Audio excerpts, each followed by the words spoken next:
ଆଜି ଶୁଣିବା ଉପନ୍ୟାସ ଶାସ୍ତି ଭାଗ 9।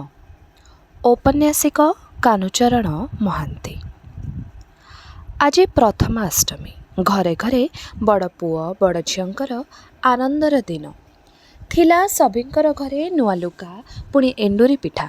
କିନ୍ତୁ ଶନି ଘରେ ଆନନ୍ଦର ଚିହ୍ନ ନାହିଁ। ସବୁଦିନ ପରି ସେଦିନ ମଧ୍ୟ ସମସ୍ତେ କାମରେ ମନ ପ୍ରାଣୀ ଢାଳି ଦେଇଛନ୍ତି। ଭରତ ସାମଲ କାଶୀବେଜଙ୍କୁ ଘର ଖଳା ଜଗେଇ ଦେଇ ସମସ୍ତେ ବାହାରି ପଡ଼ିଛନ୍ତି ଧାନ କାଟିବାକୁ। ଭରତ ଖଳାରେ ବସିଛି ଧାନ ଗଦାକୁ ଆଉଜି। ବେଳ ପ୍ରାୟ 2 ଘଡ଼ି ହେଲାଣି। ବସି ବସି କ୍ଳାନ୍ତ ହୋଇ ମନ ଫୁଲାଣି ଗୀତ ବୋଲୁଛି। ଭଜ ମନରେ ଭଜ ମନ କଳାକ ନେଇ, ଭଜିଲେ ତୋ ମୁଖ ଦୁଃଖ ରହିବ ନାହିଁ। ଭଜ ମନରେ। ଘର ପିଣ୍ଡାରେ ବସି କାଶୀ ବେଜ ଘୁମଉଥିଲା। ହଠାତ୍ ଥର ଥର ଗୀତରେ ସେ ଚମକି ପଡ଼ିଲା। ବାଡ଼ି ଉପରେ ହାତ ପକାଇ ଗାଇ ଉଠିଲା, ଖଣ୍ଡି ଯେ ଖଣ୍ଡି ତୋର ପିଞ୍ଜରା କାଠି, ଖାଉଣ ଥିବେ ଶ୍ୱାନ ଶୃଗାଳ ବାଣ୍ଟିରେ, ଖାଉଣ ଥିବେରେ। ଗୀତବାଲାଟା ଯେପରି ଗୋଟାଏ ସଂକ୍ରାମକ ରୋଗ। ଜଣେ ବୋଲିଲେ ସମସ୍ତଙ୍କର ବୋଲିବାକୁ ମନ ହୁଏ। ମୁଣ୍ଡରେ ଧାନ ବୋଝ ଧରି ଜୋହନ ଓ ରହିମ ଖଳାରେ ପହଞ୍ଚିଲେ। ଧାନ ବୋଝ ସଜାଇ ରଖି ରହିମ ଗଲା ଗୁହାଳ ସଫା କରିବାକୁ। ଜୋହନ କ୍ଳାନ୍ତ ହୋଇ ଆର ପାଖରେ ବସିଲା। ମନକୁ ମନ କହି ହେଲେ, ସନେଇ ଆଉ କଇଁ ପିଲା ଦିଟା କଥା ଶୁଣୁ ନାହାନ୍ତି। ଯେମିତି ପରିଶ୍ରମ କରୁଛନ୍ତି, କେତେବେଳେ ପଡ଼ିଯିବେ। କଥା କହିଲେ ମାନୁନାହାନ୍ତି ରେ ଭରତ। ଭରତ ଗୀତ ବନ୍ଦ କଲା। ଜବାବ ଦେଲା, କାମ କରିବାର ବୟସ ତାଙ୍କର। ଏତେ ଦିନେ ନ କରିବେ ତ ଆଉ କ'ଣ ବୁଢ଼ା ଦିନେ କରିବେ? ଛାଇ ଲେଉଟ ବେଳ। ସେବା ବେହେରା ସନେଇର ନାଁ ଧରି ଡାକି ଡାକି ଭିତରକୁ ଆସିଲା। ଘର ଆଗରେ କରେଇ ଖଳା। ଛୋଟ ଛୋଟ 2 ଗଦା ଧାନ ଜମା ହୋଇଛି, ବେଙ୍ଗଳ ପଡ଼ିନାହିଁ। ସେବା ବେହେରା ସେଇଠି ଯାଇ ପହଞ୍ଚିଲା। ଅପୂର୍ବ କଥା, ନ ଜାଣିଲା ଯୋଗୀ ଭିକାରୀଙ୍କ ଛଡ଼ା କେହି କେବେ ଭୁଲରେ ହେଲେ ସନେଇ ଘରେ ଗୋଡ଼ ପକାନ୍ତି ନାହିଁ। କାୟା ଅପବିତ୍ର ହେବ। ଆଜି କିପରି ସେବା ବେହେରା ଖଳାରେ ଯାଇ ପଶିଲା? ସମସ୍ତଙ୍କୁ ଆଶ୍ଚର୍ଯ୍ୟ ଲାଗିଲା। ରହିମ ଗୋବର ହାତ କରି ପାଖକୁ ଆସିଲା। ଜୋହନ କାବା ହୋଇ ତା ମୁହଁକୁ ଚାହିଁଲେ। ସେବା ପଚାରିଲା, ସନେଇ କାହିଁ? ରହିମ କହିଲା, ଧାନ କାଟିବାକୁ ଯାଇଛି। କାହିଁକି? ସେବା କହିଲା, ଚିନ୍ତେଇ ଶୋଇ ଖବର ପଠେଇଛନ୍ତି। ସେ ଯେମିତି ହେଲେ ଆଜି ତାଙ୍କ ସଙ୍ଗେ ଦେଖା କରିବ, ଯେତେ ରାତି ହଉ। ସେଇଆ କହିବାକୁ ମୁଁ ଆସିଥିଲି। ତାଙ୍କ ସଙ୍ଗେ ଦେଖା କରିବ ସେ ଯେମିତି ହେଲୁ। ତୁ ତାକୁ ଜଲ୍ଦି ଖବର ଦେ, ଭାରି ଜରୁରୀ କାମ। ଏତିକି କହି ସେବା ଫେରିଗଲା। ଠିକ୍ ସେତିକିବେଳେ ଧାନ କଟା କାମ ଶେଷ କରି ସନେଇ ଓ କଇଁ ପୋଖରୀରେ ଗୋଡ଼ ହାତ ଧୋଇ ହୁଡ଼ା ଉପରେ ବସି ଦମ୍ ନେଉଛନ୍ତି। ପୋଖରୀ ସେପଟେ ଛୋଟ ଛୋଟ ନିବୁଜ ସବୁଜ ବାଡ଼। ସେଇ ପାଖେ ମହାଦେବ ମନ୍ଦିରକୁ ବାଟ ପଡ଼ିଛି। ବାଟ ସେପାଖରୁ ସୁନେଲି ଧାନକ୍ଷେତ ଲମ୍ବି ଯାଇଛି ସନେଇର ଘର ତଳର ବାରିଯାଏ। ପୋଖରୀ ଏପଟେ ବଗିଚା। ବଗିଚା ଶେଷକୁ ସନେଇର ଧାନବିଲ ଲମ୍ବି ଯାଇଛି, ଗହୀର ସଙ୍ଗେ ମିଶିଯାଇଛି। 4 ବର୍ଷ ତଳେ ଯେଉଁ ଭୂମି ଖଣ୍ଡ ଅନାବାଦୀ ଅକର୍ମଣ୍ୟ ହୋଇପଡ଼ିଥିଲା, ଦେହର ରକ୍ତ ଢାଳି ସନେଇ ତାକୁ କରିଛି ସୁନା ଥାଳି। ଗାଁ ଲୋକ କାବା ହୋଇ ଚାହିଁ ରହିଛନ୍ତି, ହନ୍ତସନ୍ତ ହେଉଛନ୍ତି। ତୃପ୍ତିର ନିଶ୍ୱାସ ସନେଇର ଛାତି ପିଞ୍ଜରାକୁ ଥରାଇ ଦେଲା। କିଏ ତାକୁ ଏସବୁ କରିବାକୁ ପ୍ରେରଣା ଦେଲା, ଟଙ୍କା ଦେଲା? ଯାହା ପାଇଁ ଆଜି ଏ ଧନ ସମ୍ପତ୍ତି, ଯାହା ପାଇଁ ପୁଣି ଘର, ଯାହା ପାଇଁ ସେ ଆଜି କଇଁର ହାତ ଧରି ସଂସାରୀ ହୋଇଛି, ସେ ଧୋବି ଫେରି ଆସିଛି ବିଷ୍ଣୁପୁରକୁ। ଦେଖିବାକୁ ଆଗ୍ରହ ହେଲେ ମନ ମଧ୍ୟ ଭିତରୁ କିଏ ଯେପରି କହି ଉଠୁଛି, ନାଇଁ ନାଇଁ। ଯେଉଁ କଇଁ ତାର ସନ୍ତାନକୁ ପେଟରେ ଧରିଛି, ସେ ଯେପରି ତାକୁ ଅଟକାଇ ରଖିଛି। ସାହସ କରି ତା ଆଗରେ ମନ ଖୋଲି କହିପାରୁନାହିଁ। ସଦାବେଳେ କାମରେ ମନ ପ୍ରାଣ ଢାଳି ଦେଇଛି। କଇଁ କିନ୍ତୁ କୌଣସି କଥା ଭାବୁନାହିଁ। ସନେଇ ପରିଡ଼ାର ପ୍ରେମ ସେ ପାଇଛି। ସନେଇ ପରିଡ଼ାର ଘରଣୀ ସେ ହୋଇଛି, ଆଉ ସନେଇ ପିଲାକୁ ସେ ପେଟରେ ଧରିଛି। ଆଉ ତାର ଲୋଡ଼ା କ'ଣ? ଦୁଃଖ କ'ଣ? ଅତୀତକୁ ଭୁଲି ନୂଆ ଜୀବନ ସେ ଆରମ୍ଭ କରିଛି। ଦୁନିଆ ତାକୁ ପଚାରୁ ବା ନ ପଚାରୁ। କଇଁ କହିଲା, ଛାଇ ଉଠିଲାଣି, ଚାଲ ଘରକୁ ଯିବା। ସେମାନେ ସବୁ ଭୋକରେ ଚାହିଁ ବସିଥିବେ, ଉଠ। କଇଁ ସନେଇର ହାତ ଧରିଲା। ସନେଇ ଚମକି ଉଠିଲା ପରି କଇଁର କ୍ଳାନ୍ତ ମୁହଁକୁ ଚାହିଁଲା। ତାର ଢଳ ଢଳ ଆଖି, ପୁରିଲା ପୁରିଲା ଗାଲକୁ ମୁହୂର୍ତ୍ତେ ଦେଖି ସନେଇ ତନ୍ମୟ ହେଲା। ଏଇ ତାର କଇଁ, ପାଗଳୀ। ଯେଉଁଦିନ ସେ ସନେଇର ଘରେ ଅଧା ପାଗଳ ହୋଇ ଗୋଡ଼ ଦେଇଥିଲା, ସେଦିନ ସେ ଥିଲା କ'ଣ? ଆଜି ହୋଇଛି କ'ଣ? କଇଁ କେଡ଼େ ସୁନ୍ଦର, ତାର ଢଳ ଢଳ ଆଖି, ପୁରିଲା ପୁରିଲା ଦେହ ହାତ ସବୁ ସୁନ୍ଦର। ଅବହେଳାରେ ଦୁଃଖ ଅଶାନ୍ତିରେ ମଣିଷ ପିଲା ପ୍ରେତ ପରି ଅସୁନ୍ଦର ହୁଏ, ସମସ୍ତଙ୍କର ଘୃଣାର ଜୀବ ହୁଏ। କ'ଣ ଏତେ ଚାହୁଁଛ ମ, ଚାଲୁନ। ସନେଇ ହସ ହସ ହୋଇ କହିଲା, ତତେ ନିରୋଳାରେ ଭଲ କରି ଚାହିଁବାକୁ କ'ଣ ବେଳ ମିଳିଲୋ? ଆଜି ଯଦି ମୋର ବାପା ବୋଉ କେଉଁଠୁ ଆସି ପହଞ୍ଚତେ, ତତେ ଦେଖି କ'ଣ କହନ୍ତି ଜାଣୁ? କ'ଣ? ଲକ୍ଷ୍ମୀ। ଛାଡ଼ ଛାଡ଼ ସେ ଛୋପରା କଥା। କୃତ୍ରିମ ଅଭିମାନ କରି ସନେଇର ହାତ ଛାଡ଼ି କଇଁ 2 ପାଦ ଆଗେଇ ଗଲା। ସନେଇ ତାର ହାତ ଧରି ତାକୁ ଛାତିରେ ଆଉଜାଇ ତାର ମୁହଁରେ ବୋକ ଦେଇ କହିଲା, ଚାଲ ଏଥର। ସନେଇ ବେକ ଉପରେ ମୁଣ୍ଡ ରଖି କଇଁ ଏଣେ ତେଣେ ଚାହିଁଲେ, କହିଲା, ଏଡ଼େ ଅଲାଜୁକ, କିଏ କେଉଁଠି ଥିବ? କଇଁର କଥା ତା ତୁଣ୍ଡରେ ଅଛି। ତାର ନଜର ପଡ଼ିଲା ପୋଖରୀ ସେପାଖେ କାଠ କଡ଼ରେ ଯେଉଁ ବଳଦଟିଏ ଶିବ ମନ୍ଦିରରେ ପଡ଼ିଛି, ତାରି ଉପରେ ହାତରେ ଭରେଇ ଧରି ସ୍ତ୍ରୀ ଲୋକଟିଏ ଠିଆ ହୋଇଛି। ନୁଆଣିଆ ସୂର୍ଯ୍ୟର ସୁନେଲି କିରଣ ତେରଛା ହୋଇ ପଡ଼ିଛି ତାରି ମୁହଁ ଉପରେ। କଇଁ ସନେଇକୁ ସାମାନ୍ୟ ଠେଲିଦେଲା। ଲାଜରେ ମୁହଁ ରଙ୍ଗ କରି ବାଡ଼ କଡ଼କୁ କଣେଇ ଚାହିଁ ଧୀର କଣ୍ଠରେ କଇଁ କହିଲା, ଛି, କେଡ଼େ ଅମାନିଆ ମ ତମେ। ସନେଇର ନଜର ପଡ଼ିଲା। ଆପେ ଆପେ ପାଟିରୁ ବାହାରି ପଡ଼ିଲା ଥରିଲା ଥରିଲା ଗୋଟିଏ ପଦ, ଧୋବି। କଇଁ ଫେରି ଚାହିଁଲା। ପବନରେ ଉଡ଼ିଲା ପରି ବାଟେ ବାଟେ ଧୋବି ଚାଲି ଯାଉଛି, ପଛକୁ ଅନାଉ ନାହିଁ। କିଛି ଦୂର ଆଗରେ ଆଉ ଜଣେ ଝିଅ ଯାଉଛି। କଇଁ ପଚାରିଲା, କିଏ? ଧୋବି ଅପା। ସନେଇ ଉତ୍ତର ଦେଇପାରିଲା ନାହିଁ। ଛାତି ଭିତରେ କ'ଣ ଯେପରି ଅଜଣା ଯନ୍ତ୍ରଣା ଅନୁଭବ କଲା। ଧୈର୍ଯ୍ୟ ଧରି ଥଙ୍ଗି ଥଙ୍ଗି କହିଲା, ହଁ। ଆଉ ଥରେ ନାମ ଧରିବାକୁ ତାର ବଳ ପାଇଲା ନାହିଁ। ଟିକିଏ ରହି କହିଲା, ଚାଲ। କଇଁର ଆଖିରେ ଭରିଗଲା ଲୁହ। କହିଲା, ତମେ ଯାଅ, ମୁଁ ମୋ ଧୋବି ଅପାକୁ ଥରେ ଭଲ କରି ଦେଖି ଆସେ। କଇଁ ଛୁଟିଗଲା ପିଲାଙ୍କ ପରି ଧୋବିର ପଛେ ପଛେ। ସନେଇର ମୁହଁ ଖୋଲି ପଛରୁ ଡାକି ପାରିଲା ନାହିଁ। ସଞ୍ଜ ଆଗରୁ କଇଁ ସନେଇ ପାଖକୁ ଫେରି ଆସିଲା। ସନେଇ ପୋଖରୀ ପଛ ବାଟରେ କଡ଼ରେ ତାର ଫେରିଲା ବାଟକୁ ଚାହିଁ ରହିଥିଲା। ଆକାଶ ପାତାଳ କେତେ କ'ଣ ସେ ଭାବୁଥିଲା। କଇଁର ବିରସ ମୁହଁକୁ ଦେଖି ସବୁ କଥା ସେ ବୁଝିପାରିଲା। ଓଠ ଉପରକୁ କୃତ୍ରିମ ହସ ଟାଣି ଆଣି ସନେଇ କହିଲା, ଭାରି ଭୋକ ହେଲାଣି କହିଁ, ଚାଲ ଏଥର ଘରକୁ। କଇଁ ଉତ୍ତର ଦେଲା ନାହିଁ। କେତେ କ'ଣ କହିବାକୁ ମନ ହେଉଥିଲେ ମଧ୍ୟ ଓଠ ଚାପି ସନେଇର ପଛେ ପଛେ ଖଣ୍ଡେ ଦୂର ଚାଲି ଆସିଲା। ଆଉ ନିଜକୁ ସମ୍ଭାଳି ପାରିଲା ନାହିଁ। ବାଟ ମଝିରେ ସନେଇର ହାତ ଧରି କହିଲା, ରହ, ଶୁଣ। ସନେଇ ଅଟକିଲା। ପଛକୁ ଚାହିଁ ଫେରି ପଚାରିଲା, କ'ଣ? ଆଖି ଛଳ ଛଳ କରି କଇଁ କହିଲା, ଧୋବି ଅପା ମୋତେ ଚିହ୍ନି ମଧ୍ୟ ଚିହ୍ନିଲା ନାହିଁ। ମୋତେ କଥା ପଚାରିଲେ ସେ ଜବାବ ଦେଲା ନାହିଁ। ପାଖକୁ ଗଲାରୁ ମୁହଁ ଫଣ ଫଣ ପରି ମାଡ଼ ମାରିଲା ପରି କହିଲା, ଛୁଇଁବୁ ଲୋ, ଘୁଞ୍ଚି ଠିଆ ହ। ଅବିଚଳିତ ସ୍ୱରରେ ସନେଇ ପଚାରିଲା, ସେଇଠୁ? କଇଁର ଆଖିରୁ 2 ଧାର ଲୁହ ଗଡ଼ି ଆସିଲା। ସେ କହିଲା, ମୋର ହୋପ୍ ନାହିଁ। ଶିବ ମନ୍ଦିର ବେଢ଼ା ଭିତରକୁ ପଶି ଯାଉଥିଲେ। ପହରାଜଙ୍କର ନାତୁଣୀ ସେ ଆର ଜଣକ। କାହାକୁ ଡାକି କହିଲା, ଆରେ ଛତର ଖାଇ କଇଁ ବାଇରେଣୀ ବେଢ଼ାରେ ପଶିବ, ତଡ଼ିଦେ। ଧୋବି ଅପା ମୋ ଆଡ଼କୁ ଫେରି ଚାହିଁଲା ନାହିଁ। ସନେଇ କଇଁର ଆଖିରୁ ଲୁହ ପୋଛିଲା। ତାର ହାତ ଧରି କହିଲା, ଚାଲିଆ ମୋ ସାଥିରେ। କାହା କଥାରୁ ତତେ ମିଳିବ କ'ଣ ଲୋ? ଦୁନିଆର ଭଲ ମନ୍ଦ ଦୁଃଖ ସୁଖ ଭିତରେ ଘାଣ୍ଟି ଚକଟି ହୋଇ ନୂଆ ମଣିଷ ହୋଇ ତୁ ଫେରିଛୁ କଇଁ। ଲୋକଙ୍କର କଥାକୁ ଛଳ କରୁଛୁ, ଲୋକଙ୍କର ବ୍ୟବହାରରେ ଦୁଃଖ କରୁଛୁ। ଆମର ପୁଣି ମାନ ଅଭିମାନ ରୋଷ କ'ଣ? ମଶାଣୀ ଭୂଇଁରୁ କଙ୍କାଳ ଗଦା ଭିତରୁ ଆମେ ପରା ଫେରି ଆସିଥାଇଁ। ଏମିତି ହାତ ଧରାଧରି ହୋଇ ହସି ହସିକା ପୁଣି ସେଇ ମଶାଣୀ ଭୂଇଁକୁ କଙ୍କାଳ ଗଦା ଭିତରକୁ ଫେରିଯିବା। କାନ୍ଦିବା କାହିଁକି? ଦୁଃଖ କରିବା କାହିଁକି? ଆମରି ପରି ଲକ୍ଷ ଲକ୍ଷ ଲୋକ ବଡ଼ ପାଟି କରି କାନ୍ଦିଥିଲେ, ଛଟପଟ ହୋଇଥିଲେ। କିଏ ତାଙ୍କର କାନ୍ଦ ଶୁଣିଲା? କିଏ ତାଙ୍କର ଝଟପଟ ଦେଖିଲା? କିଏ ତାଙ୍କୁ ଚିହ୍ନିଲା କଇଁ? କଇଁ ଦୀର୍ଘଶ୍ୱାସ ଛାଡ଼ିଲା। ସନେଇ କହିଲା, ଠିଆ ହେଲୁ ଯେ, ହସି ହସିକା ଚାଲିଆ ମୋ ପଛେ ପଛେ। ଗର୍ବ ଅଭିମାନ ବଡ଼ପଣକୁ କାନିରେ ବାନ୍ଧି ଯେଉଁମାନେ ବୁଲୁଛନ୍ତି କଇଁ, ସେମାନଙ୍କ ପାଖରୁ ଆମେ ଦୂରରେ ରହିବା। ସେମାନେ ଆମକୁ ଘୃଣା କରନ୍ତୁ ପଛେ, ଆମେ ତାଙ୍କୁ ଘୃଣା କରିବା ନାହିଁ। ଆ। କଇଁ ଉତ୍ତର ନ ଦେଇ ସନେଇ ପଛେ ପଛେ ଚାଲିଲା। ସଞ୍ଜ ବୁଡ଼େ। ରହିମ୍ କହିଲା, ତୁମକୁ ଚିନ୍ତେଇ ଶୋଇ ଡାକିଛନ୍ତି। ଯିବ କି ନ ଯିବ ସେଇ କଥା ମନେ ମନେ ଆଲୋଚନା କରି ଶେଷକୁ ସନେଇ ସ୍ଥିର କଲା ସେ ଯିବ। ସଞ୍ଜ ବୁଡ଼ିଲାଣି। ଶିବ ମନ୍ଦିରରୁ ଫେରି ଧୋବି ପଶିଲା ଠାକୁର ଘରେ। ଯେଉଁ ଦୃଶ୍ୟ ସେ ଦେଖିଥିଲା, କଇଁ ପ୍ରତି ଯେଉଁ ବ୍ୟବହାର ସେ କରିଥିଲା, ଯେଉଁ 2 ପଦ ସେ ଘୃଣାରେ ଅବା ଈର୍ଷାରେ ତାକୁ କହିଲା, ସବୁ ତାର ଅଧୀର ମନ ଭିତରେ ଲହଡ଼ି ଭାଙ୍ଗୁଥାଏ। ଯେତେ ଚେଷ୍ଟା କରେ ଭୁଲିଯିବାକୁ, ଭୁଲି ପାରେ ନାହିଁ। ତୁ ଭାଇ ସବୁ ଭାବନା ତାର ମନକୁ ଅସ୍ଥିର କରେ।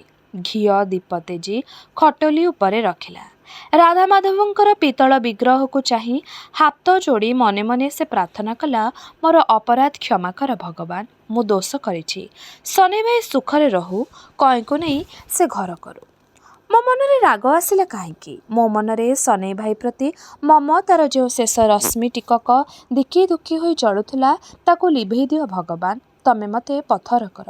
ମୋର ସବୁ ପ୍ରେମ ସବୁ ମମତା ହିଁ ନିଃଶେଷ କରି ଟାଣି ନିଅ ଠାକୁରେ। କଇଁ ମୋର ଅନିଷ୍ଟ କରେ ନାହିଁ। ମୋତେ ଦେଖିବ ବୋଲି କେଡ଼େ ଆଗ୍ରହରେ ସ୍ୱାମୀର କୋଳ ଛାଡ଼ି ସେ ଧାଇଁ ଆସିଥିଲା। ଯେଉଁ ସ୍ୱାମୀ ତାର ସର୍ବସ୍ୱ ନେଇ ତାକୁ ଅନାଥିନୀ ପାଗଳ କରି ଅପନ୍ତରରେ ଛାଡ଼ି ଆସିଥିଲା, ଯାହାର ସନ୍ତାନକୁ ରକ୍ତ ପିଆଇ ସୁଦ୍ଧା ବଞ୍ଚାଇ ନ ପାରି ଦାଣ୍ଡେ ଦାଣ୍ଡେ ସେ ଚିତ୍କାର କରୁଥିଲା, କଇଁ ତାର ସେହି ଅମୂଲ୍ୟ ନିଧି ସ୍ୱାମୀକୁ ଫେରି ପାଇଛି। ତାକୁ ସୁଖୀ କର ପ୍ରଭୁ, ତାକୁ ସ୍ୱାମୀ ସୁହାଗିନୀ କର। ଧୋବି ତଳେ ମୁଣ୍ଡ ଲଗାଇ ପ୍ରଣାମ କଲା। ପୁଣି ପ୍ରାର୍ଥନା କଲା, ମୋର ମନରେ ଶନି ଭାଇ ପ୍ରତି ଯେଉଁ କାମନା ଜନ୍ମିଥିଲା, ସେଥିପାଇଁ କଇଁ ଦାୟୀ ନୁହେଁ। କଇଁ ତ ପିଲାଦିନୁ ଭଲ ପାଉଥିଲା, ସ୍ୱାମୀ ବୋଲି ମାନି ନେଇଥିଲା। ଜାଣି ମଧ୍ୟ କାହିଁକି ମୁଁ ମୋର ମନ ଶନି ଭାଇ ଆଡ଼କୁ ବଢ଼ାଇଥିଲି? ଦୁଃଖ ମୁଁ ନ ସହନ୍ତି ତ ସହନ୍ତା କିଏ? ଶନି ଭାଇ ମୋତେ ପ୍ରତାରଣା କରିଥିଲା, ସବୁ ଲୁଚାଇଥିଲା। ତୁମେ ହିଁ ବଡ଼ ହେ ଭଗବାନ। କୌଣସି କଥା ଛପି ରହିଲା ନାହିଁ। ଶନି ଭାଇକୁ ତୁମେ ସଦ୍ବୁଦ୍ଧି ଦେଲ। ସେ ତାର କଲାକର୍ମକୁ ଭୁଲି ନ ଯାଇ କଇଁକୁ ଆପଣେଇ ନେଲା। ତୁମେ ସବୁ ଠିକ୍ କରିଦିଅ। ସେ ଠିକ୍ କରିଛି, ମୁଁ ଭୁଲ କରିଛି ଭୁଲ। କଇଁ ପ୍ରତି କଠୋର ହୋଇଛି, ମୁଁ ଅନ୍ୟାୟ କରିଛି। ମୋତେ କ୍ଷମା କର ପ୍ରଭୁ। ଧୋବିର ଦୁଇ ଆଖିକୁ ଲୋତକ ଝରିଲା। ବାରମ୍ବାର କହିବାକୁ ଲାଗିଲା, ମନକୁ ମନ ଶନି ଭାଇ ଠିକ୍ କରିଛି।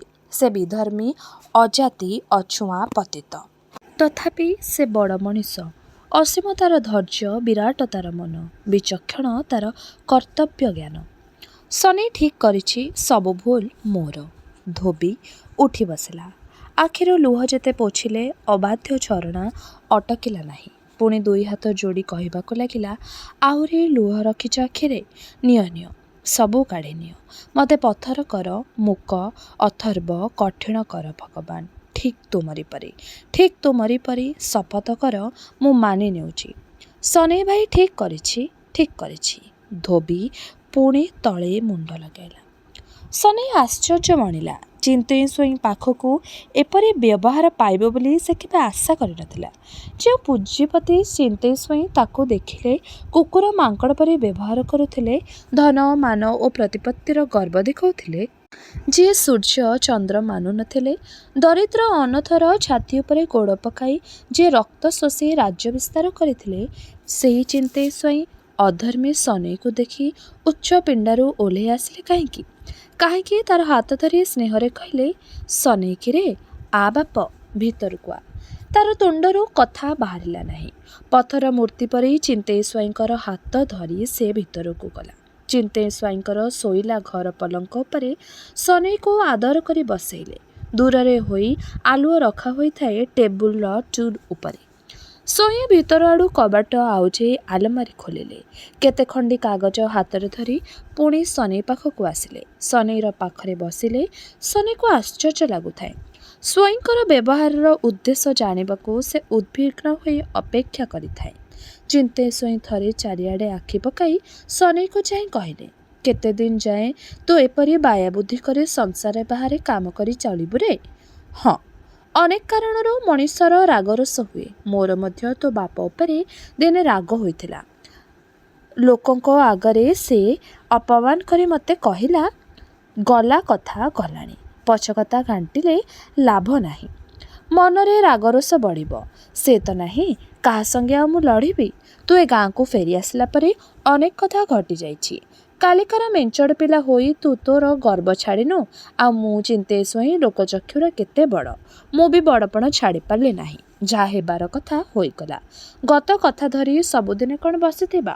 ମୋର ବି ଏଇ ବେଳକାଳ ସରି ଆସିଲା। ତୋ ମନରେ ଯେତେ ଯାହା ଦୁଃଖ ଦେଇଛି, ସେଥିପାଇଁ ମୁଁ ତୋତେ କ୍ଷମା ମାଗୁଛି ଶନି। ଚିନ୍ତେଇ ସ୍ୱଇଁ ଶନିର ହାତ ଧରିଲେ। ଗୋପନରେ ହେଲେ ମଧ୍ୟ ଜୀବନରେ ଆଜି ପ୍ରଥମ ଥର ତାଙ୍କର ଗର୍ବିତ ମନ ଆର ପାଖରେ ପର ପାଖରେ ନୁଆଁଇଗଲା। ତୁଣ୍ଡରୁ ଯାହା ବାହାରିଲା ତାଙ୍କର କାନ ଶୁଣିପାରିଲା ନାହିଁ। ମନ ଯାହା କହିବାକୁ ଇଙ୍ଗିତ ଦେଲା, ଆତ୍ମା କହିପାରିଲା ନାହିଁ। ତାଙ୍କର ମନ ହେଲା ଯେପରି ସେ ନିଜ ଭିତରେ ନାହାନ୍ତି। ଆଖି ଦୁଇଟା କେଜାଣି କେତେ ଦୂରରୁ ବିଚଳିତ ଚନ୍ତେଇ ସ୍ୱାଇଁଙ୍କର କର୍ମ ଦେଖି ଉପହାସ କରୁଛି। କାହିଁକି ଆଜି ତାଙ୍କର ଏ ଦୁର୍ବଳତା? ସ୍ତ୍ରୀଙ୍କର ଶେଷ ଆଶା, ଶେଷ ଅନୁରୋଧ ତାଙ୍କର ବଡ଼ପଣ ଭାଙ୍ଗିଛି। ଏକମାତ୍ର ଝିଅ ଧୋବିର ବିରସ ମୁହଁ ତାଙ୍କର ଅଭିମାନର ଗୋଡ଼ରେ ଦଳିଛି। ଜୀବିତାବସ୍ଥାରେ ସ୍ତ୍ରୀଙ୍କୁ ଭଲ କରି ପଦେ କଥା ସେ କହିନାହାନ୍ତି। ଜନ୍ମରୁ ଅଦ୍ୟାବଧି ଝିଅର ଭଲମନ୍ଦ ଥରେ ସେ ଭାବି ନାହାନ୍ତି। ସେ କେବଳ କରିଆସିଛନ୍ତି ତାଙ୍କର ମନଘେନା କର୍ତ୍ତବ୍ୟ। ତାଙ୍କର ଏକମାତ୍ର ଚିନ୍ତା ଧନ, ସମ୍ପତ୍ତି ଓ ମାନ। ଆଜି କିନ୍ତୁ ଧୋବିର ବିରସ ମୁହଁ, ଦୁର୍ବଳ ଦେହ ଦେଖି ସେ ବୁଝିଛନ୍ତି ଯାହା ସେ କରିଥିଲେ ସବୁ ଭୁଲ। ସେଥିପାଇଁ ମନେ ମନେ ପ୍ରତିଜ୍ଞା କରିଛନ୍ତି, ଲୋକେ ଯାହା କହିବାର କୁହନ୍ତୁ, ଦୁନିଆ ଯାହା ଭାବୁ, ସେ ତାଙ୍କର ବଡ଼ପଣରେ ଜଳାଞ୍ଜଳି ଦେଇ ଧୋବିକୁ ସୁଖ କରିବେ। ସନେଇ କହିଲା, ମୋ ପାଖରେ କ୍ଷମା ମାଗିଲା ଭଳିଆ ଆପଣ କିଛି କରିନାହାନ୍ତି। ଆପଣ ମୋର ବାପ ସମାନ। ଆପଣଙ୍କ ପାଖରେ ଯଦି ମୁଁ କିଛି ଅପରାଧ କରିଥାଏ, ମୋତେ ବରଂ କ୍ଷମା କରନ୍ତୁ। ଲୋକଙ୍କ ଆଖିରେ ମୁଁ ଅଜାତି, ଅଛୁଆଁ, ପତିତ। ତଥାପି ଆପଣ ମୋତେ କାହିଁକି ଡାକିଛନ୍ତି, ମୋତେ ପାଖରେ ବସାଇଛନ୍ତି କୁହନ୍ତୁ। ସ୍ୱଇଁଏ କହିଲେ, ସତ କଥା, ମୁଁ ତୋର ବାପ ସମାନ। ପୁଅ ଯଦି ଅବାଧ୍ୟ ହୁଏ, ବାପ କ'ଣ ତାକୁ ଦଣ୍ଡ ଦିଏ ନାହିଁ? ପୁଅ ଯଦି ଅବାଟରେ ଯାଏ, ବାପ କ'ଣ ତାକୁ ବାଟ ଦେଖାଏ ନାହିଁ? ସନେଇ କହିଲା, ମୁଁ ମନା କରୁନାହିଁ। ତଥାପି ବାପ ହେଉ କି ପୁଅ ହେଉ, ପ୍ରତ୍ୟେକର ନିଜତ୍ୱ ଅଛି, ବିବେଚନା କରିବାର ଶକ୍ତି ଅଛି। ମୋର ଯଦି କେଉଁ କଥାରେ ଭୁଲ ହୋଇଥାଏ, ମୁଁ ଅବଶ୍ୟ ଆପଣଙ୍କର ଆଦେଶ ମୁଣ୍ଡ ନୁଆଁଇ ମାନିବି। କୁହନ୍ତୁ, ମୋର ଅପରାଧ କ'ଣ? ସ୍ୱଇଁଏ କହିଲେ, ତୋର ଅପରାଧ ହେଇଛି ତୋର ଯୌବନର ଉଷ୍ମ ରକ୍ତ, ଉତ୍ତେଜନା ଆଉ ଅଭିମାନ। ଦୁନିଆରେ ତୋ ପରି ଅନେକ ଉଚ୍ଛୃଙ୍ଖଳ ଟୋକା ଅଛନ୍ତି। ଭଲମନ୍ଦ ନ ବିଚାରି, ଚାରିଆଡ଼କୁ ନ ଚାହିଁ ଉତ୍ତେଜନାର ଜ୍ୱଳନ୍ତା ନିଆଁରେ ପଶି ପୋଡ଼ି ହୋଇ ମରୁଛନ୍ତି। ଆରେ ସନି, ସମସ୍ତଙ୍କୁ ଉଦ୍ଧାର କରିବାକୁ ଚିନ୍ତେଇ ସ୍ୱଇଁ ଧାଇଁ ଯାଉ ନାହିଁ କି ଯିବ ନାହିଁ। ଆଉ କେହି ଚିନ୍ତା କରିବା ନଚିନୁ, ମୋତେ ତୁ ଭଲ କରି ଯାଉ। ମୁଁ ଜାଣେ ତୋ ପାଖରେ ନିଜକୁ ମୁଁ ଲୁଚାଇ ପାରିବେ ନାହିଁ। ସନେଇ କହିଲା, ଜାଣେ। ସ୍ୱଇଁଏ ଦୀର୍ଘ ନିଶ୍ୱାସ ଛାଡ଼ି କହିଲେ, ଯେଉଁଦିନ ତୋର ବାପ ପିଲା କୁଟୁମ୍ବ ଧରି ଛତରକୁ ଗଲା, ସେଦିନ ମୁଁ ତମର ଗଲା ବାଟକୁ ଚାହିଁ ରହିଥିଲି। ମନରେ ଦୁଃଖ ହୋଇ ନଥିଲା, ବରଂ ଛାତି ଭିତରେ ଛପିଲା ପ୍ରତିଶୋଧ ଉପହାସ କରିଥିଲା। ଯେଉଁଦିନ ତୁ କାଙ୍ଗାଳ କଙ୍କାଳ ହୋଇ ବିଷ୍ଣୁପୁର ଫେରି ଆସିଥିଲୁ, ତତେ ଦେଖି ମୋ ମନରେ ଅନ୍ତରାତ୍ମା ଡାକି ନଥିଲା। ତୋ ପ୍ରତି ସହାନୁଭୂତି ଦେଖାଇବାକୁ ବି ମୋର ମନର ଆତ୍ମା ଡାକି ନଥିଲା। ତାପରେ ଯେତେ ଦୂରରେ ତୁ ମୋ ପାଖକୁ ଆସୁଛୁ, ତତେ କଟୁ କଥା କହି ଫେରାଇ ଦେଇଛି। ଭିତରେ ଭିତରେ ମୁଁ ଆନନ୍ଦିତ ହୋଇଛି। ତୁ ଆଜି ବିଧର୍ମୀ ଅନାଚାରୀ ହୋଇ ବେଳ କାଟୁଛୁ। ଗାଁ ଲୋକେ ତତେ ପରିତ୍ୟାଗ କରିଛନ୍ତି। ଗାଁ ଲୋକଙ୍କର ସଙ୍ଗେ ମିଶି ତୋ ଉପରେ ଦାଉ ସାଧିବାକୁ କେଡ଼େ ସୁବିଧା ମୋତେ ମିଳୁଛି ଜାଣୁ ତ? ସନେଇ ପୂର୍ବପରି କହିଲା, ଜାଣେ। ସନେଇ ସ୍ୱଇଁ ଅସ୍ୱାଭାବିକ ହସ ହସି କହିଲେ, କିନ୍ତୁ ଆଜିଠୁ ଓଲଟା ଦେଖୁଛୁ। ତାର ମଧ୍ୟ କାରଣ ଅଛି ସନେଇ, ତାର ମଧ୍ୟ କାରଣ ଅଛି। ମୁଁ ଚିନ୍ତେଇ ସ୍ୱଇଁ ବିନା ସ୍ୱାର୍ଥରେ କିଛି କରିନାହିଁ, ଆଜି ମଧ୍ୟ କରୁନାହିଁ। ଯେତେବେଳେ ଧନ ସମ୍ପତ୍ତି ବଢ଼ାଇବା ମୋର ଇଚ୍ଛା ଥିଲା, ମନୁଷ୍ୟକୁ ବଳି ଦେଇ ଧନ ସମ୍ପତ୍ତି ଅର୍ଜିଲି। ଆଜି ମୁଁ ମଣିଷ ପଣିଆ ଲୋଡ଼ୁ ନାହିଁ, ଧନ ସମ୍ପତ୍ତି ଉପରେ ମଧ୍ୟ ଭରସା ରଖିନାହିଁ। ଯେଉଁଦିନ ମୋର ସ୍ତ୍ରୀ ଯନ୍ତ୍ରଣାରେ କଲବଲ ହୋଇ ମଲେ, ତାର ଜୀବନର ଶେଷ ଆଶା ତାଙ୍କ ତୁଣ୍ଡରୁ କେଇପଦ କଥାରେ ପ୍ରକାଶ ପାଇଲା। ତୋରି ନାମ ଉଚ୍ଚାରଣ କରି ତାଙ୍କର ଜୀବନ ଗଲା। ମୋରି ନାମ? ହଁ। ତାଙ୍କର ଆଶା ଥିଲା ଧୋବିକୁ ସେ ତୋରି ହାତରେ ଦେଇ ନିଶ୍ଚିନ୍ତ ହୋଇ ଆଖି ବୁଜିଥାନ୍ତେ।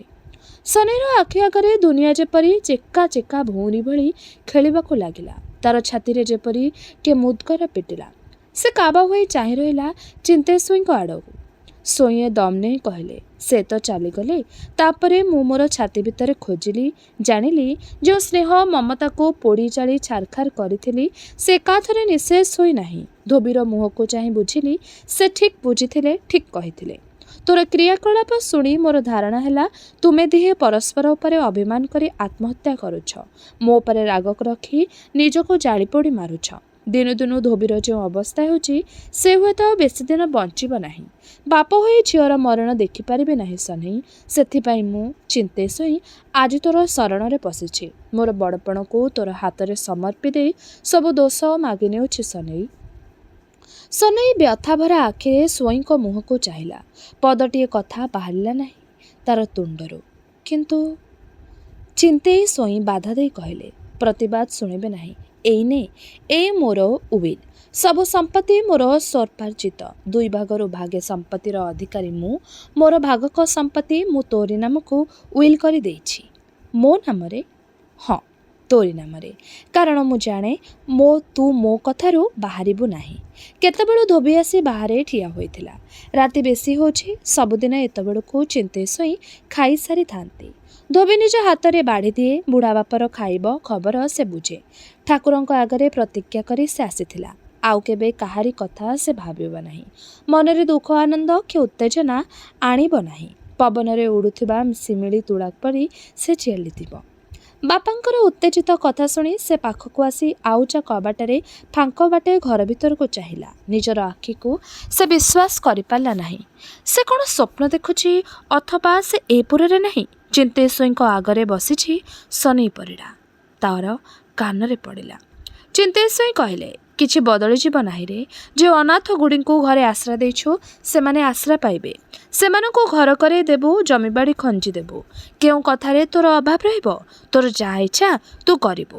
ମୋର ଲୋଡ଼ା 2 ବେଳା 2 ମୁଠା ପ୍ରସାଦ। ଠାକୁର ମନ୍ଦିର ତୋଳା ସରିଲା। ପ୍ରସାଦ ପାଇଁ ବ୍ୟବସ୍ଥା କରିଛି। ଆଉ ମୋର ଦରକାର କ'ଣ? ଧୋବି କାବା ହୋଇ ଚାହିଁଲା। ସନେଇ ମୁଣ୍ଡ ଟେକି କହିଲା, ଆପଣ ବୋଧହୁଏ ଜାଣନ୍ତି? ବାଧା ଦେଇ ସ୍ୱଇଁଏ କହିଲେ, ସବୁ ଜାଣେ। ନେ ବାବା ନେ ଏ ଉଇଲ୍।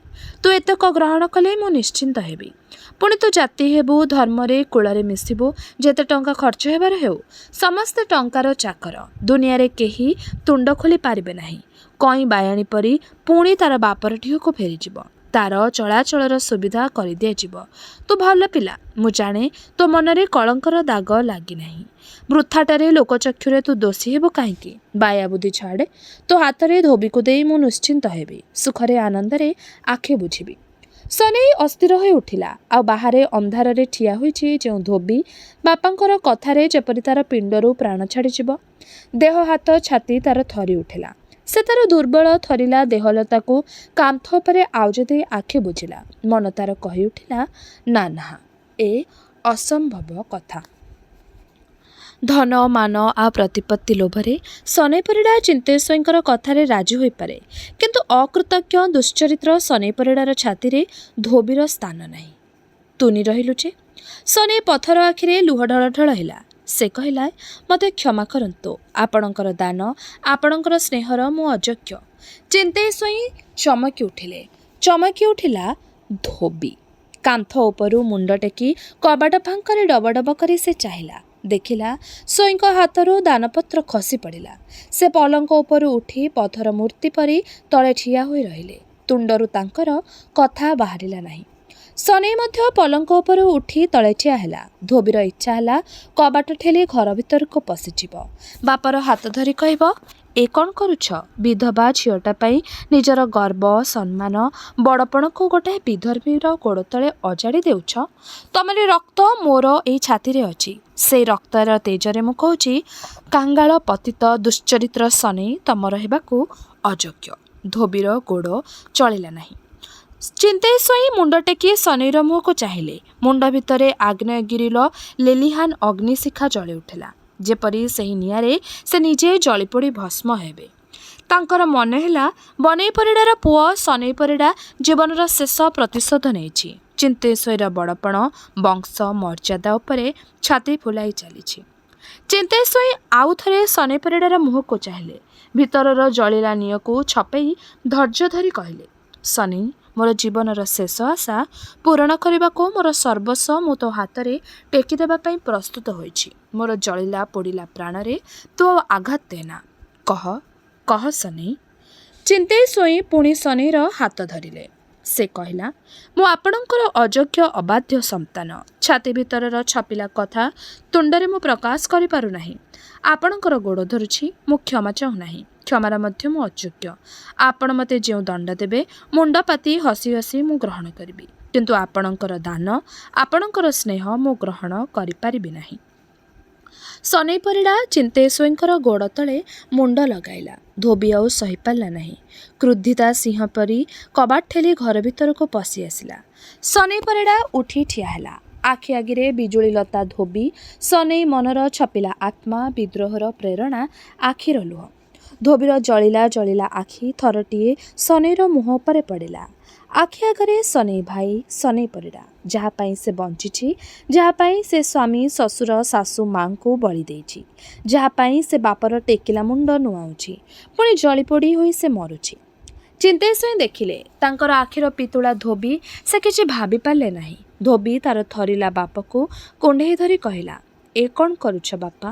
ଝିଅକୁ ଆଲିଙ୍ଗନ କରି ତାର ଦୁର୍ବଳ ମୁହଁରେ ବୋକ ଦେଇ ଦୁଇ ଟପା ଲୁହ ଧୋବିର କପାଳରେ ନିଗାଡ଼ି କରୁଣ ସ୍ୱରରେ ଚିନ୍ତେଇ ସ୍ୱାଇଁ କହି ଉଠିଲେ, ଭୁଲ କରିଛି ମା, ଭୁଲ କରିଛି। ନିଃସହାୟ ଶିଶୁଟି ପରି ବାପର କୋଳରେ ମୁଣ୍ଡ ଟେକି ଧୋବି କ୍ଷୀଣ କଣ୍ଠରେ କହିଲା, ବାପା। ଚିନ୍ତେଇ ସ୍ୱାଇଁ ଝିଅର ମୁଣ୍ଡ ଆଉଁସି କହିଲେ, ତୋର ଏଇ ବୁଢ଼ା ପୁଅକୁ ତୁ କ୍ଷମା କର ମା। ଧୋବି ନିରୁତ୍ତର ହେଲା। ସନେଇ ସେ ଦୃଶ୍ୟ ସହିପାରିଲା ନାହିଁ। ଅପରାଧୀ ପରି ମୁଣ୍ଡ ନୁଆଇଁ ଧୀରେ ଧୀରେ ଘର ଭିତରକୁ ବାହାରି ଆସିଲା। ଆଖି ଆଗରେ କଇଁର ଢଳଢଳ ମୁହଁ ଭାସି ଉଠିଲା। ମନରେ ତାର ଗୋଟାଏ ଭାବନା, କେହି ନ ବୁଝୁ, ଧୋବି ନିଶ୍ଚୟ ବୁଝିବ ସନେଇ ପରିଡ଼ା ତାର ସ୍ନେହର ଅଯୋଗ୍ୟ ନୁହେଁ। ସନେଇ ଥରେ ଯାହାକୁ ନିଜର କରିଛି ତାରି ପାଇଁ ଦୁନିଆର ସବୁ ପ୍ରଲୋଭନ ଆଡ଼େଇ ଆସିବ। ଧୋବି ନିଶ୍ଚୟ ବୁଝିବ। ଧୋବି ବୁଝିଲା ସେ ଭୁଲ କରିଛି। ଭଗବାନଙ୍କର ଅଭିଶାପ ନେଇ ତାର ଜନ୍ମ। ସମସ୍ତଙ୍କୁ କନ୍ଦାଇଛି, ନିଜେ ମଧ୍ୟ କାନ୍ଦିଛି। ଦୁନିଆର ପାଖରୁ ଦୂରେଇ ରହି କାଠ ପଥର ପରି ଚଳିବାର ସବୁ ଚେଷ୍ଟା ତାର ଥରକୁ ଥର ବିଫଳ ହୋଇଛି। ରକ୍ତ ମାଂସର ଦେହ ଧରି ଦୁନିଆର ଆତ ଜାତ ହେଲେ ଉତ୍ତେଜନାର ପ୍ରଭାବରୁ ନିଜକୁ ମୁକ୍ତ କରିବା ଅସମ୍ଭବ। ଠାକୁରଙ୍କର ଖଟୁଲି ଆଗରେ ଯୋଡ଼ହସ୍ତ ହୋଇ ବସି ସେ ପ୍ରାର୍ଥନା କରିଛି, ତମରି ଗୋଡ଼ ତଳେ ମୋତେ ଆଶ୍ରା ଦିଅ ଭଗବାନ, ଯେଉଁଠି ମୋର ସ୍ୱାମୀ ଶ୍ୱଶୁର ଶାଶୁ ଆଶ୍ରା ନେଇଛନ୍ତି। ଦିନୁ ଦିନୁ ଧୋବିର ଅବସ୍ଥା ଦେଖି ଚିନ୍ତେଇ ସ୍ୱାଇଁ ଚିନ୍ତିତ ହେଲେ। ବୈଦ୍ୟ ଓ କବିରାଜ କହିଲେ, ଦେହର ରୋଗ ନୁହେଁ ମନର ରୋଗ। ଧୋବି ଦୁର୍ବଳ ହୋଇଛି। ଆଖି ଦୁଇଟି କପାଳ ଭିତରେ ପଶିଯାଇଛି। ମୁହଁରେ ହାଡ଼ ଦିଶିଲାଣି। ହାତ ଗୋଡ଼ ଦୁର୍ବଳ ହୋଇ କେଇଖଣ୍ଡ ଦିଶିଲାଣି। ବିଛଣାରେ ପଡ଼ି ରହୁଛି। ବେଳେବେଳେ ଅତି କଷ୍ଟରେ ଉଠି ଠାକୁର ଘରେ ପଶୁଛି। ମନକୁ ମନ ପ୍ରାର୍ଥନା କରୁଛି, ପଚାରିଲେ ଉତ୍ତର ଦେଉନାହିଁ। ଦିନ କେଉଁଟାରେ ଝିଅର ଏପରି ଅବସ୍ଥା ଦେଖି ଚିନ୍ତେଇ ସ୍ୱାଇଁ ଆକୁଳ ହୋଇ ପଡ଼ିଲେ। ମନେ ପଡ଼ିଲା ଦୁର୍ଭିକ୍ଷ ବେଳର କଥା। ପେଟ ବିକଳରେ ମୁଠାଏ ଭାତ ପାଇଁ ଯେତେ କାଙ୍ଗାଳ ତାଙ୍କର ଘର ଚାରିପାଖେ ବେଢ଼ି ଆର୍ତ୍ତନାଦ କରୁଥିଲେ, ସମସ୍ତେ ଦିଶୁଥିଲେ ଠିକ୍ ଏମିତି ତାଙ୍କରି ଝିଅ ପରି। ସେମାନେ କେହି ତାଙ୍କର ପୁଅ ଝିଅ ନୁହନ୍ତି। ତାଙ୍କର ଆର୍ତ୍ତନାଦ ଶୁଣି ଚିନ୍ତେଇ ସ୍ୱାଇଁଙ୍କର ମନ ହଟି ନଥିଲା। ସେ କେବେ ସହାନୁଭୂତି ଦେଖାଇ ନଥିଲେ, ବରଂ ବିରକ୍ତ ହୋଇ ଘୋଡ଼ି ଦେଇଥିଲେ। ପେଟ ବିକଳରେ ଛଟପଟ ହୋଇ ଯେଉଁମାନେ ବାଟରେ ଘାଟରେ ପଡ଼ିମଲେ, ଚିନ୍ତେଇ ସ୍ୱାଇଁ ସେମାନଙ୍କର ମଲା ଦେହକୁ ଦେଖି ନାକ ଟେକିଥିଲେ। ଚିନ୍ତେଇ ସ୍ୱାଇଁ ଧନର ଭଣ୍ଡାର ବଢ଼ାଇଥିଲେ, ରାଜ୍ୟ ବିସ୍ତାର କରିଥିଲେ, କାହା ପାଇଁ? ସେତେବେଳେ ଏ ପ୍ରଶ୍ନ ତାଙ୍କର ମନରେ ଉଠିନଥିଲା। ସାରା ଜୀବନର ଅର୍ଜିତ ସମସ୍ତ ଧନ ସମ୍ପତ୍ତି ପୁଣି ନିଜର ଗର୍ବ ଅଭିମାନ ବିନିମୟରେ ଧୋବି ପାଇଁ ସେ ସୁଖ ଆଣିଦେଇଥିଲେ। ମାଗିଥିଲା ଆନନ୍ଦ କିଣିପାରିଲେ ନାହିଁ ତ। କାଙ୍ଗାଳ କଙ୍କାଳ ସନେଇ ଦରମରା ହୋଇ ଫେରି ଆସିଥିଲା। ମାଗିଥିଲା ଜୀବନ ଭିକ୍ଷା। ଯିଏ ମରଣର ହାତମୁଠା ଭିତରେ ଛଟପଟ ହେଉଥିଲା, ସେଇ ସନେଇ ତାଙ୍କର ଧନ ସମ୍ପତ୍ତିକୁ ଗଡ଼େଇ ଆଡ଼େଇ ତାଙ୍କରି ଆତ୍ମଗୌରବ ଉପରେ ପାଦ ପକାଇ ଚାଲିଲା। ମା। ଧୋବି ମୁଣ୍ଡ ଟେକି ବାପର ମୁହଁକୁ ଚାହିଁଲା। ଧୋବି ପାଖରେ ବସି ତାର କପାଳରେ ହାତ ବୁଲାଇ ଚିନ୍ତେଇ ସ୍ୱାଇଁ କଅଁଳିଆ କରି କହିଲେ, ସମସ୍ତେ କହୁଛନ୍ତି ତୋର କୌଣସି ରୋଗ ହୁଏ ନାହିଁ। କହ ମା, କ'ଣ ତୋର ମନର ଭାବନା? କହିବୁ ନାହିଁ? ମୁଁ ତୋର ବୁଢ଼ା ପୁଅଟା, ମୋ ପାଖରେ ମନର କଥା ଲୁଚା ନାହିଁ ମା, କହ।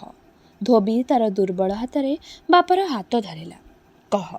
ଧୋବିର ଓଠରେ ମୌଳା ହସ। କ୍ଷୀଣ ସ୍ୱରରେ କହିଲା, କିଛି ନାହିଁ ବାପା, ହଦଭାଗିନୀ ଝିଅଟା ପାଇଁ ବହୁ ଦୁଃଖ ଅପମାନ ତମେ ସହିଲ, ମୋତେ କ୍ଷମା କର। ଧୋବି ଆଖି ବୁଜିଲା। ଚିନ୍ତେଇ ସ୍ୱାଇଁ ଭାବିବାକୁ ଲାଗିଲେ। ବିଜୁଳି ପରି ମନରେ ଖେଳିଗଲା ଭାବନା। ସନେଇ ପରିଡ଼ା ଏଥକୁ ଦାୟୀ। ସେ ଧୋବିର ଦୁର୍ବଳ ମନରେ କେତେ ଦିନର ଆଶା ଉପରେ ସେ ଯେଉଁ ଆଘାତ ଦେଇଗଲା, ତାର ପ୍ରତିକ୍ରିୟା ଧୋବି ସହିପାରିଲା ନାହିଁ। ହୁଏତ ସେ ସନେଇର ମୁଣ୍ଡ ନୁଆଇବେ, ନୋହିଲେ ବିଷ୍ଣୁପୁରରୁ ସନେଇର ନାମ ଲୋପ କରିବେ। ତେବେ ଯାଏ ଧୋବିର ମନରେ ଶାନ୍ତି ଆସିବ, ସେ ଭଲ ହୋଇ ଉଠିବ। କେତେଦିନ ହେଲା ସନେଇର ବିରସ ଭାବ ସମସ୍ତେ ଲକ୍ଷ୍ୟ କରିଛନ୍ତି। ରାତି ଅଧରେ ସେଦିନ ଅଧା ପାଗଳ ପରି ଚିନ୍ତେଇ ସ୍ୱାଇଁଙ୍କ ଘରୁ ଫେରିଲା ଦିନରୁ ସେ କିପରି ଉଦାସ ହୋଇଛି। କାହାରି ସଙ୍ଗରେ ବେଶୀ କଥାଭାଷା ହେଉନାହିଁ, କାମକାର୍ଯ୍ୟରେ ମନ ଦେଉନାହିଁ। ଏକୁଟିଆ ବସି କ'ଣ ଗୁଡ଼ାଏ ଭାବିବାକୁ ଯେପରି ସେ ଭଲ ପାଉଛି। ପଚାରିବ ବୋଲି କଇଁତା ପାଖରେ ଗୋଳେଇ ହେଲେ ମଧ୍ୟ କିଛି ପଚାରି ପାରୁନାହିଁ। ସେ ବୁଝିଛି ଏପରି ଗୋଟାଏ କ'ଣ ଘଟଣା ଘଟିଛି ଯେଉଁଥିପାଇଁ ସନେଇ ପରି ଧୈର୍ଯ୍ୟବାନ ଲୋକର ଧୈର୍ଯ୍ୟ ଭାଙ୍ଗିଛି। ଘଟଣା କ'ଣ? ଧନୁ ସଂକ୍ରାନ୍ତିର ପୂର୍ବ ରାତିରେ କଇଁକୁ ପାଖକୁ ଡାକି ସନେଇ କହିଲା, କଇଁ ଗୋଟିଏ କଥା ପଚାରିବି, କହିବୁ? ପଚାରିଲା ଆଖିରେ କଇଁ ତାର ମୁହଁକୁ ଚାହିଁଲା। ଏ ଘର ସମ୍ପତ୍ତି କାହାର ତୁ ଜାଣୁ? କଇଁ ପଚାରିଲା, ତମର ନୁହେଁ? ରହି ରହି ସନେଇ କହିଲା, ନାଇଁ, ପରର ଧନରେ ମୁଁ ଏସବୁ କରିଛି। ଦେହରୁ ଝାଳ ନିଗାଡ଼ି ମୁଁ ପରିଶ୍ରମ କରିଥିଲି। ଅନାବାଦୀ ଅପନ୍ତରା ଭୂଇଁ ଛାଡ଼ି ମୁଁ ତାହାକୁ ସୁନାଥାଳି କରିଥିଲି। କିନ୍ତୁ ଯାହାର ଧନରେ ଏସବୁ କଲି, ଯାହାର ଉତ୍ସାହରେ ଦିନ ଓ ରାତି ମୁଁ ଭୁଲିଥିଲି, ତା ପ୍ରତି ମୁଁ ଅନ୍ୟାୟ କରିଛି, ତାର ମନରେ ମୁଁ ଆଘାତ ଦେଇଛି। ଆଗ୍ରହରେ କଇଁ ପଚାରିଲା, କିଏ ସେ? କାହିଁକି ଅନ୍ୟାୟ ତମେ କଲ? ଟିକିଏ ଭାବି ସନେଇ କହିଲା, ତା ପାଖରୁ ଗୋଟିଏ ଘଟଣା ମୁଁ ଲୁଚାଇ ରଖିଛି। ସେଥିପାଇଁ ମୁଁ ଦୁଃଖ କରୁଛି, ଅନୁତାପ କରୁଛି। କିନ୍ତୁ ସେତିକି ମୋ ଜୀବନର ନିଜସ୍ୱ କରି ମୁଁ ରଖେ କଇଁ, ସେତିକି ମୋର ନିଜର ହୋଇ ରହୁ। ଯେଉଁ ଅନ୍ୟାୟ ତମେ କରିଛ ତାକୁ କ'ଣ ଆଉ ସୁଧାରି ପାରିବ ନାହିଁ? ଯାହାର ମନରେ ତମେ ଦୁଃଖ ଦେଇଛ ତା ପାଖରେ ଦୋଷ ମାଗି ନେଇପାରିବ ନାହିଁ? ସେ ବିଷୟ ଅନେକ ଭାବିଛି। ନ ଜାଣି ନ ବୁଝି ମୁଁ ଭୁଲ କରିଛି, ଜାଣିଶୁଣି ତା ମନରେ ଦୁଃଖ ଦେଇଛି। କିଛି ଆଉ ସୁଧାରି ହେବ ନାହିଁ। ଅନ୍ୟାୟରେ ସୁଧାରିବାକୁ ଗଲେ ଆହୁରି ବଡ଼ ଅନ୍ୟାୟ କରି ବସିବି। ନିଜ ପାଖରେ ମଣିଷ ପଣିଆ ପାଖରେ ମୁଁ ପାତକୀ ହୋଇ ଠିଆ ହେବି। ସେଥିପାଇଁ ସନେଇ ତୁନି ରହିଲା। କଇଁ ଅନୁରୋଧ କଲା, ତୁନି ରହିଲ ଯେ? ସନେଇ କହିଲା, ଏ ଘରେ ଆଉ ମୁହୂର୍ତ୍ତେ ରହିବାକୁ ମୋର ମନ ଡାକୁ ନାହିଁ। ମୋର ଇଚ୍ଛା ହେଉଛି ପୁଣି ଆମେ ବାଟକୁ ଫେରିଯିବା। ଦେହର ଝାଳ ନିଗାଡ଼ି ପୁଣି କେଉଁଠି ନୂଆ ସଂସାର ଗଢ଼ିବା। କେଉଁଠି ଜାଣେ ନାହିଁ। ମଣିଷର ଭାବନା ପାଖରେ ସିନା ଦୁନିଆଟା ଅତି ଛୋଟ ଲୋ। ମଣିଷର ପେଟ ଚାଖଣ୍ଡ ପାଇଁ ଦୁନିଆ ଅତି ବଡ଼। ଆଖି ଯୁଆଡ଼େ ଟାଣିବ। ଭଲ କଥା, ଏଥିକୁ ଭାବନା କ'ଣ? ଦୁଃଖ କାହିଁକି? ତମର ହାତ ଧରି ତମରି ପଛେ ପଛେ ଦୁନିଆର ସେପାରି ଯାଇ ମୁଁ ଚାଲିବି। କିନ୍ତୁ ଯେଉଁମାନଙ୍କୁ ଆଶ୍ରା ଦେଇଛ ତାଙ୍କରି କଥା ମୁଁ ଭାବୁଛି। ଯେଉଁ ନୂଆ ଆଦର୍ଶରେ ସମସ୍ତଙ୍କୁ ଆପଣାର କରି ପାଖରେ ରଖିଥିଲି, ସେ ଆଦର୍ଶ ମୋର ବିଫଳ ହୋଇଛି। ତଥାପି ସେମାନଙ୍କୁ ମୋ ଦେହର ରକ୍ତ ମାଂସ ଦେଇ ବଞ୍ଚାଇବି। କଇଁ କହିଲା, ମୁଁ ବି। ସନେଇ କୃତଜ୍ଞତା ଭରା ଆଖିରେ କଇଁକୁ ଥରେ ଚାହିଁଲା। ସେ ବୁଝିଲା, ଯାହା ପାଖରେ ସେ ନିଜର ସବୁ ପ୍ରେମ ନିଃଶେଷ କରି ଅଜାଡ଼ି ଦେଇଛି, ସେଇ କଇଁ ତାର ଅଯୋଗ୍ୟ ନୁହେଁ। ଧୋବି ପାଇଁ ଦୁଃଖ ହେଲେ ମଧ୍ୟ କଇଁକୁ ପାଇ ସେ ଅନୁତାପ କରୁନାହିଁ। ଧୋବିକୁ ଭୁଲ ବୁଝି କଇଁକୁ ସେ ଭଲ ପାଇଛି, ଭୁଲ କରି ନାହିଁ।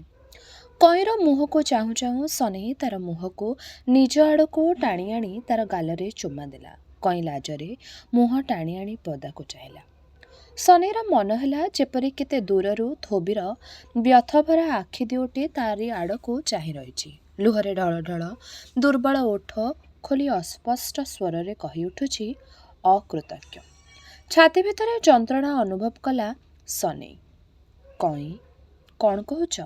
ଏ ଘରେ ଆଉ ଦଣ୍ଡେ ରହିବାକୁ ମୋର ପ୍ରାଣ ଡାକୁନାହିଁ। ବରଂ କେଉଁ ଅଜଣା ବାଟକଡ଼ର ଗଛମୂଳରେ କାଲି ଯେଉଁଠି ଆମର ବାପା ମା ଖାଇବା ବିନା ଛଟପଟ ହୋଇ ପ୍ରାଣ ଛାଡ଼ିଥିଲେ, ସେଇଠି ଠେକେରା ବସାଇବା।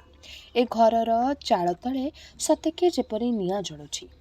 ବାଟକଡ଼ର ଗଛମୂଳକୁ ମୁଁ ଡରେ ନାହିଁ।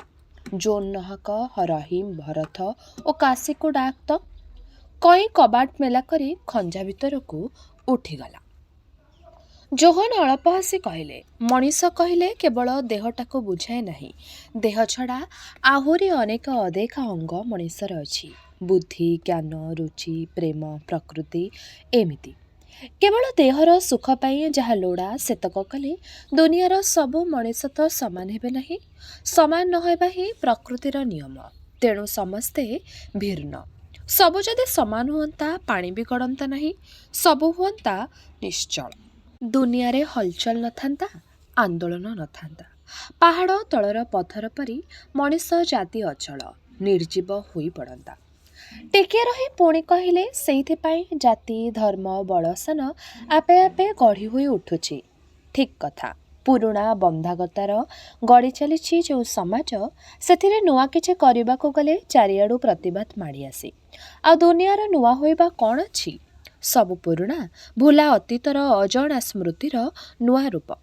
ତେଣୁ ବାବା, ଆମର ଏହି ସମାଜରେ ସ୍ଥାନ ନାହିଁ। ସମାଜ ବିରୁଦ୍ଧରେ ଠେଙ୍ଗା ଧରି ଠିଆ ହେବାର ଶକ୍ତି ମଧ୍ୟ ଆମର ନାହିଁ। ସେଥିପାଇଁ ପୁଣି ଆମକୁ ସମାଜ ଭିତରେ ପଶି ଚଳିବାକୁ ହେବ। ସମାଜ ମଝିରେ ଥାଇ ଧୀରେ ଧୀରେ ସଂସ୍କାର କରିବାକୁ ହେବ, ନୋହିଲେ ଏ ସମାଜ ଛାଡ଼ି ଚାଲିଯିବାକୁ ହେବ। ସନେଇ କହିଲା, ଏଠି ତ ମୁହୂର୍ତ୍ତେ ରହିହେବ ନାହିଁ କକା। ଜୋହନ କହିଲେ, ମୁଁ ଜାଣେ ଏ କୁଟୁମ୍ବ ଭାଙ୍ଗିବାକୁ ହେବ। ଯେମିତି ସମସ୍ତେ ଆସି ଏ ଘରେ ଆଶ୍ରା ନେଇଥିଲେ, ସେମିତି ସମସ୍ତେ ନିଜ ନିଜର ରାହା ଧରି ଚାଲିଯିବେ। ରହିମ କହିଲା, ଠିକ୍ କଥା କାକା, ଏ ଘରୁ ମୁଁ ବାହାରି ପଡ଼ିବି। କିନ୍ତୁ ମୁଁ ତ ଏ ଘରେ ଆଶ୍ରା ନେବାକୁ ଆଜି ଯାଏ ରହିନଥିଲି।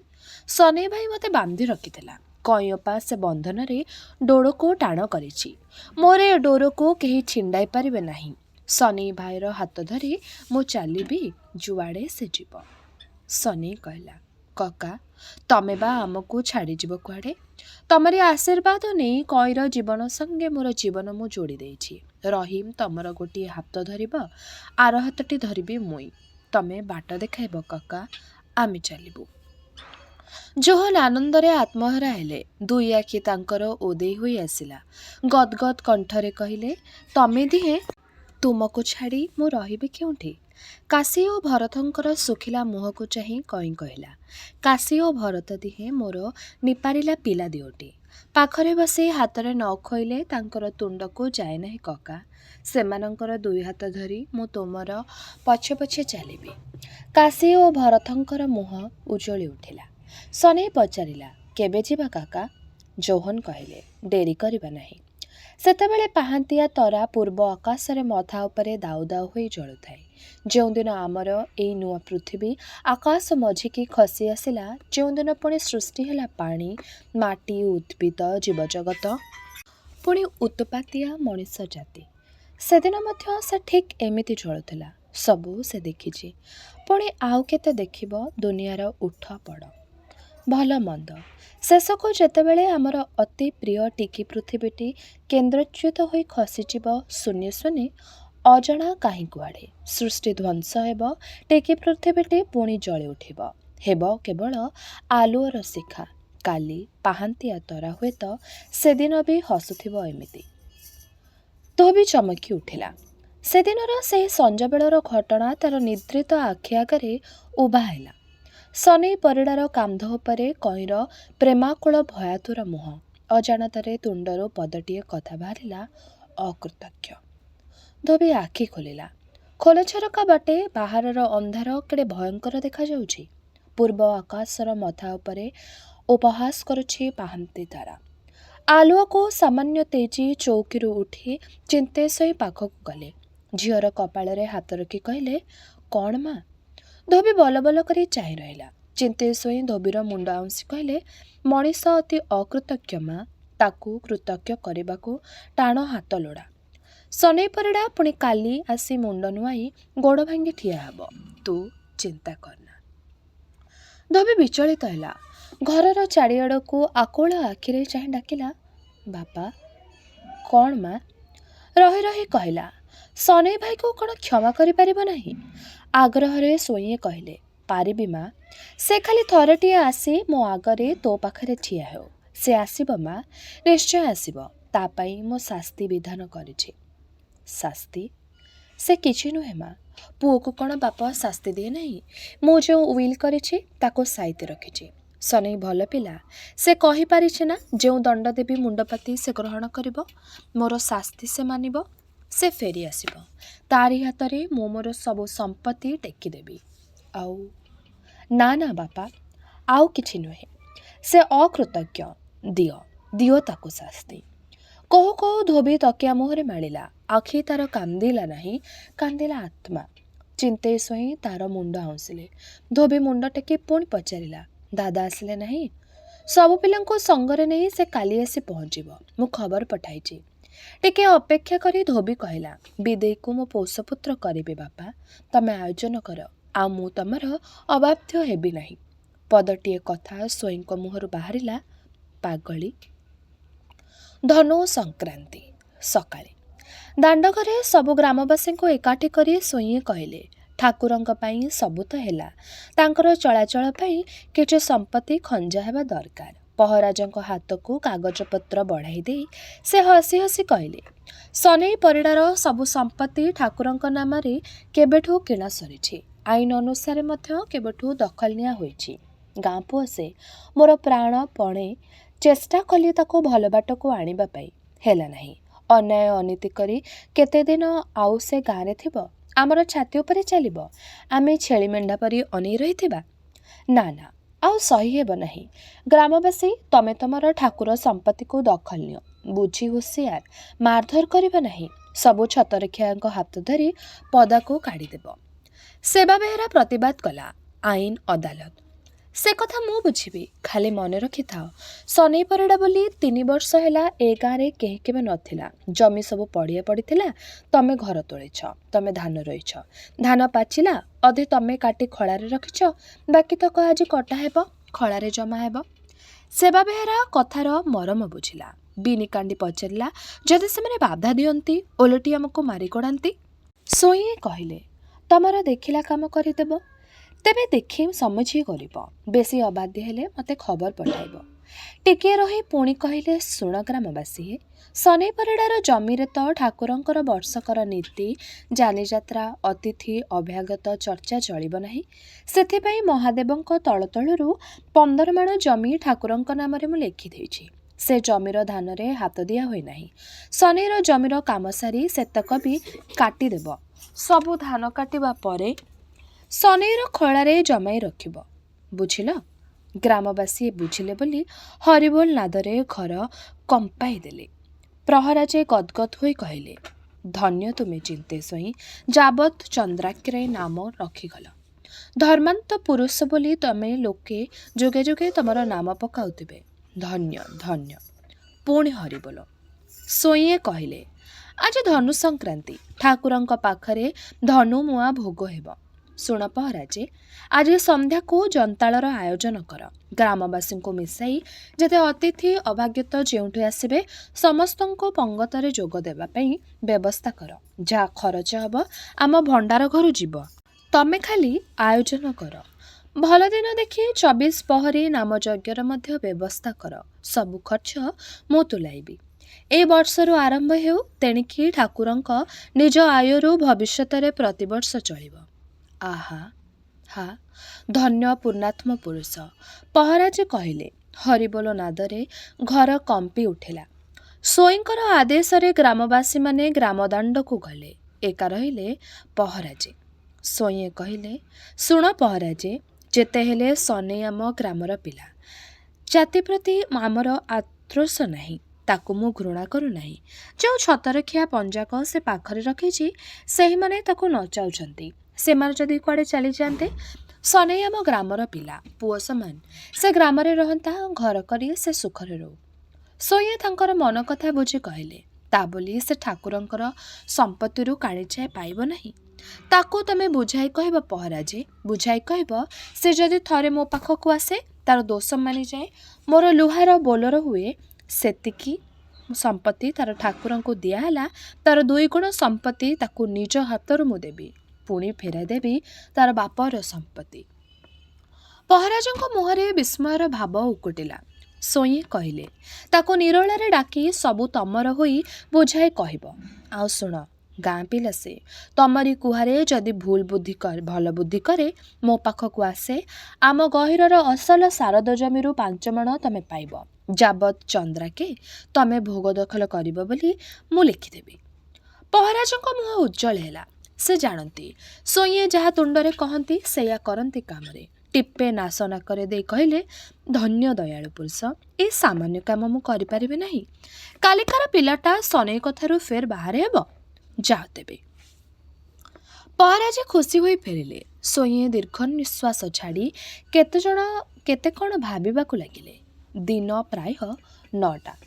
ପୂଜା ଶେଷ କରି ଧୋବି ଠାକୁର ଘରୁ ବାହାରି ଆସିଲା। ମୁଣ୍ଡ ଝାଇଁ ଝାଇଁ ହେଉଥାଏ, ଥରି ଉଠୁଥାଏ ରକ୍ତ ମାଂସହୀନ ଦୁର୍ବଳ ଦେହଲତାଟି। ପଶିଲା ପଶିଲା ଆଖି ଆଗରେ ସବୁ ଦିଶୁଥାଏ ଅନ୍ଧାରିଆ। ସେ ଠାକୁର ଘରର କବାଟ ଧରି ମୁହୂର୍ତ୍ତେ ଠିଆ ହେଲା। ଆଖିପତା ମୁଦି ହୋଇ ଆସୁଥାଏ। ପୁଣି ରାଧାମାଧବଙ୍କ ଉଦ୍ଦେଶ୍ୟରେ କବାଟରେ ମୁଣ୍ଡ ଲଗାଇ ମନେ ମନେ ଅଳି କଲା, ଆଉ କେତେଦିନ ପ୍ରଭୁ, କେତେଦିନ ଯାଏ କଷ୍ଟ ଦେଉଥିବ? ଅପରାଧର ଶାସ୍ତି କ'ଣ ଶେଷ ହୋଇନାହିଁ? ଦାସୀ ବଲ୍ଲୀ ହାତ ଧରି କହିଲା, ଆସ ଦେଇ, ଔଷଧର ବେଳ ଗଡ଼ି ଯାଉଛି। ଦେଖିଲ କେତେ ଡେରି ହେଲାଣି। ବଲ୍ଲୀ ଉପରେ ଭରା ଦେଇ ଧୋବି ଫେରିଲା ପୁଣି ତାର ରୋଗଶଯ୍ୟାକୁ, ଯେଉଁଠି ସେ କେତେଦିନ ହେଲା ଛଟପଟ ହେଉଥିଲା। ଯନ୍ତ୍ରଣା ଭିତରେ ମଧ୍ୟ ସେଇଠି ସେ ପାଏ ଆନନ୍ଦ ଟିକିଏ, ଶାନ୍ତି। ଯେଉଁଠି ମଣିଷ ପିଲାଙ୍କର ସ୍ମୃତି ତାରି ଚାରିପାଖରେ ବେଢ଼ି ଯାଆନ୍ତି। କେତେ ପ୍ରିୟଜନଙ୍କର ହସିଲା ହଜିଲା ମୁହଁ ଆଖି ଆଗରେ ଉଭା ହୁଅନ୍ତି। କେତେ ଶୁଣିଥିବା ମିଠା କଥା କାନରେ ବାଜିଯାଏ, ସପନ ପରି ଲାଗେ। ଏ ପୁରରୁ ମୋହ ଛିଣ୍ଡି ଆସେ, ଲାଗେ ସେ ପୁରର ମୋହ। ଧୀରେ, ଅତି ଧୀରେ। ପହରାଜଙ୍କର ନାତୁଣୀ ପାର୍ବତୀ କେତେବେଳୁ ଆସି ସେ ଘରେ ଠିଆ ହୋଇଥିଲା। ଧୋବି ତା ଆଡ଼କୁ ଚାହିଁଲା। ପାଖକୁ ଆସି ପାର୍ବତୀ ଧୋବିର ହାତ ଉଁସିଲା। ବଲି ଆଣିଲା ଔଷଧ ଗ୍ଲାସ। ଧୋବିର ମୁହଁ ପାଖରେ ଧରି କହିଲା, ପିଇଦିଅ ଦେଇ। ଧୋବି ଆଡ଼େଇ ଦେଲା। ପାର୍ବତୀ କହିଲା, ଏ କ'ଣ, ଔଷଧ ପିଇବ ନାହିଁ? ଲୋଡ଼ା ନାହିଁ ପାର, ଭାରି ପିତା। ମୋର ଔଷଧ ଆଉ ଲୋଡ଼ା ହେବ ନାହିଁ। ଛି, ଏ କ'ଣ କହୁଛ? ମୋର ଦେହ ଭଲ ହେଲାଣି କହି ଧୋବି ମୁହଁ ବୁଲାଇ ଶୋଇଲା। ବଲ୍ଲୀ କହିଲା, ବୁଢ଼ା ସାଆନ୍ତକୁ ଡାକି ଆଣେ, ସେ ନ ଆସିଲେ ଦେଇ ଅଝଟ ହେବେ। ଔଷଧ ଗ୍ଲାସ ଥୋଇ ବଲ୍ଲୀ ପଦାକୁ ଗଲା। ନୀରବ କୋଠରୀ। କେତେ ଦୂରରୁ ଭାସି ଆସିଲା ଗାଁ ଲୋକଙ୍କର କୋଳାହଳ, ହରିବୋଲ। ଧୋବି ଆଖି ଖୋଲିଲା, କାନ ଡେରିଲା। ପୁଣି ସେହି କୋଳାହଳ। ପଚାରିଲା, ଏ କ'ଣ ଶୁଭୁଛି ପାର? ପାର୍ବତୀ କହିଲା, ଜାଣିନାହିଁ। ସକାଳେ ତରତର ହୋଇ ଜେଜେ ତମ ଘରକୁ ଆସିଥିଲେ। ଘଣ୍ଟାକ ତଳେ ପୁଣି ଘରକୁ ଫେରିଯାଇ ଶିବକୁ କହିଲେ, ଶିବା, ବାଡ଼ି ଖଣ୍ଡେ ଦେବୁଟି। ମୁଁ ପଚାରିଲି, ଯିବ କୁଆଡ଼େ କି? ସେ ଟାଉ ଟାଉ କରି କହିଲେ, ସନେଇ ପରିଡ଼ାର ଘରବାଡ଼ି ଦଖଲ ନିଆଯିବ। ପଚାରିଲି, କାହିଁକି? ସେ ଜବାବ ନ ଦେଇ ପୁଣି ତରତର ହୋଇ ଚାଲିଗଲେ। ଧୋବି କାବା ହୋଇ ଚାହିଁ ରହିଲା। ବଲି ପଛେ ପଛେ ଚିନ୍ତେଇ ଘରେ ପଶିଲା। କହିଲା, ମା, ଔଷଧ ଖାଉନୁ, ନେ ଢୋକିଦେ। ବାପାଙ୍କର ଆକୁଳ ଅନୁରୋଧରେ ଧୋବି ଔଷଧ ପିଇଲା। ସନେଇ ପରିଡ଼ା ବିଷୟରେ କ'ଣ ପଚାରିବ ବୋଲି ମନ ଡାକୁଥିଲେ ମଧ୍ୟ ପଚାରି ପାରିଲା ନାହିଁ। ଓଠ ଥରି ଉଠିଲା। ଧୀରେ ଧୀରେ ପଚାରିଲା, ଦାଦା ଆସିଲେ ନାହିଁ? ସେ ଇଏ ଝିଅ ପାଖରେ ବସି ତାରି ପିଠି ଆଉଁସିଲେ। ହାଡ଼ମାଳ ଗଣି ହେଉଛି। ଏମିତି କେତେ କଙ୍କାଳଙ୍କର ଛାତିପଟା ଆର୍ତ୍ତନାଦ କାଲି ତାଙ୍କର କାନରେ ବାଜି ଫେରିଯାଇଛି। ଏମିତି କେତେ ହାଡ଼ମାଳ ଉପରୁ ସେ ତାଙ୍କର ନିଷ୍ଠୁର ଆଖି ଫେରାଇ ନେଇଛନ୍ତି। ତଥାପି ତାଙ୍କର ଆଶା ଅଛି, ସନେଇ ପରିଡ଼ା ଆସିବ, ପହରାଜେ ତାକୁ ସଙ୍ଗରେ ନେଇ ଆସିବେ। ପୁଣି ଧୋବିର ମୁହଁରେ ହସ ଫୁଟିବ। ଧୋବି ଉଠି ଠିଆ ହେବ। ମଣିଷ ହୋଇ ସେ ବାଟ ଚାଲିବ। ବାପା, ଦାଦା ଆସିଲେ ନାହିଁ? ଚିନ୍ତେଇ ଶୋଇ କହିଲେ, ଆସିଲାଣି ମା, ନଈ ସେପାରିରେ ଅଛି। ଡଙ୍ଗାଟା ଏ ପାଖରେ ବନ୍ଧା ହୋଇଥିଲା। ନାଉରି କେହି ନଥିଲେ ମୁଁ ଲୋକ ପଠାଇଛି। ତ ଦାଦା ଶୀଘ୍ର ଆସି ପହଞ୍ଚିଯିବ। ଧୋବି ତୁନି ରହିଲା। ଭାବିଲା, ଯେଉଁ ଗୁରୁଜନମାନେ ଭୋକିଲା ଲୋକର ମୁହଁରେ ଆହାର ଦେଇ ପ୍ରାଣପାତ କଲେ, ଯାହାଙ୍କର ଝାଳବୁହା ଧନ ସମ୍ପତ୍ତିରେ କେତେ ନିଆଶ୍ରା ଅନାଥ ବାଟରେ କାଙ୍ଗାଳରେ ଆଶ୍ରୟ ପାଇଲେ, ସେହିମାନଙ୍କର ଅମର ଆତ୍ମା ସେପୁରରୁ ଧୋବିର ମୁହଁକୁ ଆକୁଳ ଆଗ୍ରହରେ ଚାହିଁ ରହିଛନ୍ତି। ତାରି ଅଶୁଭ ଛାତିରୁ ତ ଅମୃତର ଝରଣା ଝରିଲା ନାହିଁ। ତାହାର କୋଳକୁ ବା ସେମାନେ ଫେରି ଆସନ୍ତେ। ଧୋବିର ଆଖିପତା ମୁଦି ହେଲେ କିଏ ସେହି ପୂର୍ବପୁରୁଷଙ୍କର ତୃଷିତ ଆତ୍ମାକୁ ପାଣି ଟେକିବ? ଧୋବି କହିଲା, ପୋଷ୍ୟପୁତ୍ର କାଗଜ ଲେଖା ହେଲା? ବିଦେଇକୁ ମୁଁ ପୁଅ କରିବି ବାପା। ଚିନ୍ତେଇ ଶୋଇ କିଏ ଉତ୍ତର ଦେବେ ଭାବିବାକୁ ଲାଗିଲେ। ମନେ ହେଲା ଧୋବି ଯେପରି ତାଙ୍କୁ ଉପହାସ କରୁଛି। ପହରାଜେ ହସ ହସ ହୋଇ ଘରେ ପଶିଲେ। ଚିନ୍ତେଇ ଶୋଇ ଉଠି ଠିଆ ହେଲେ। ଦୂରରୁ ଗ୍ରାମବାସୀ ହରିବୋଲ ଶବ୍ଦ ଶୁଣାହେଲା। ସ୍ୱୟଂ ଉଦ୍ବିଗ୍ନ ହୋଇ ପଚାରିଲେ, ଖବର କ'ଣ ପହରାଜେ? ଭାରି ଶୀଘ୍ର ତ ଫେରି ଆସିଲ। ପହରାଜେ କହିଲେ, ଗ୍ରାମ ଲୋକେ ଧାନ କାଟିବାରେ ଲାଗି ପଡ଼ିଛନ୍ତି। ଥୋକେ ସନେଇର ଘର ଦଖଲ କରିଛନ୍ତି। ଆହା, ସବୁ କାମ କେଡ଼େ ସୁରୁଖୁରୁରେ ହେଲା। ଧନ୍ୟ ଠାକୁରଙ୍କ ମହିମା, ବାଧା ଦେବାକୁ କେହି ନାହିଁ। ଧୋବି ମୁଣ୍ଡ ଟେକି କାନ ଡେରିଲା। ସ୍ୱୟଂ ପଚାରିଲେ, ସନେଇ? ପହରାଜେ କହିଲେ, ତାର ଦେଖା ଦର୍ଶନ ନାହିଁ। ଘର ମୁକୁଳା ପଡ଼ିଛି। ଚିନ୍ତେଇ ସ୍ୱୟଂଙ୍କର ଧୈର୍ଯ୍ୟ ଭାଙ୍ଗିଲା। ସେ ଥରଟିଏ ଧୋବିର ମୁହଁକୁ କଣେଇ ଚାହିଁଲେ। ଶୁଖିଲା ପଥର ମୂର୍ତ୍ତି ପରି ଅଚଳ ଦିଶୁଛି ତାର ନିଷ୍ପାପ ଆଖି ଦିଓଟି। ଥରିଲା ଓଠରୁ କେତେ ଯନ୍ତ୍ରଣା ଫୁଟି ବାହାରୁଛି। ସେ ବୁଝିଲେ, ସନେଇକୁ ସେ ଶାସ୍ତି ଦେଇପାରିଲେ ନାହିଁ। ନିଜର ବଡ଼ପଣର ଟେକ ରଖି ସେ ଚାଲିଯାଇଛି। ସ୍ୱୟଂଙ୍କର ଦର୍ପିତ ଛାତି ଉପରେ ରଖିଯାଇଛି ଚିରଦିନ ପାଇଁ ଅଲିଭା ଦାଗ। ପଚାରିଲେ, ସନେଇ ପରିଡ଼ା କୁଆଡ଼େ ଯାଇଛି? କହ, କହ ପହରାଜେ। ପହରାଜେ ରହି ରହି କହିଲେ, କେହି ଜାଣନ୍ତି ନାହିଁ, କେହି କହିପାରିଲେ ନାହିଁ। ସବୁ ଜିନିଷ ପଡ଼ି ରହିଛି। ଦାଣ୍ଡଘରର କବାଟର ଜଞ୍ଜିରରେ ଏହି କାଗଜ ଖଣ୍ଡକ ଗେଞ୍ଜା ହୋଇଥିଲା। କାଗଜ? ହଁ, ଏଇ ନିଅନ୍ତୁ। ଏଥିରେ ଲେଖା ହୋଇଛି ଏ ଘର ଏ ସମ୍ପତ୍ତି ସବୁ ଧୋବିର। ଧନରେ ହୋଇଛି? ଧୋବି ଚିତ୍କାର କରି ଉଠିଲା, ନା ନା। ଚିନ୍ତେଶ୍ୱରଙ୍କର ଥରିଲା ହାତକୁ କାଗଜ ଖଣ୍ଡି ଖସି ପଡ଼ିଲା। ସେ ମୁହଁ ଫେରାଇଲେ। ଧୋବି ଉଠି ବସିବାକୁ ଚେଷ୍ଟା କରୁଛି। ଦୁଇ ଆଖିରୁ ତାର ଝରି ପଡ଼ୁଛି ଲୁହଧାର। ଉଠି ନ ପାରି ସେ ହଠାତ୍ ତକିଆ ଉପରେ ମୁଣ୍ଡ ମାଡ଼ି କ୍ଷୀଣ କରୁଣ କଣ୍ଠରେ କହିଲା, ଓଃ ଭଗବାନ। ଧୋବିର ଆଖିପତା ମୁଦି ହୋଇ ଆସିଲା। ଚିନ୍ତେଶ୍ୱର ବିଚଳିତ ହେଲେ। ଧୋବିର ନିଦ୍ରିତ କପାଳରେ ହାତ ରଖି ଡାକିଲେ, ଧୋବି, ଧୋବିଲୋ ମା। ଧୋବି ଉତ୍ତର ଦେଲା ନାହିଁ। ସେ ପ୍ରାର୍ଥନା କରୁଥିଲା ପରା, ମୋତେ ପଥର କର, ମୂକ, ଅଥର୍ବ, କଠୋର କର ଭଗବାନ, ଠିକ୍ ତୁମରି ପରି। ତେବେ ଏହିଠାରେ ଶେଷ ହେଲା କଥାକାର କାହ୍ନୁଚରଣ ମହାନ୍ତିଙ୍କର ଉପନ୍ୟାସ ଶାସ୍ତି। ରହିଲି, ନମସ୍କାର।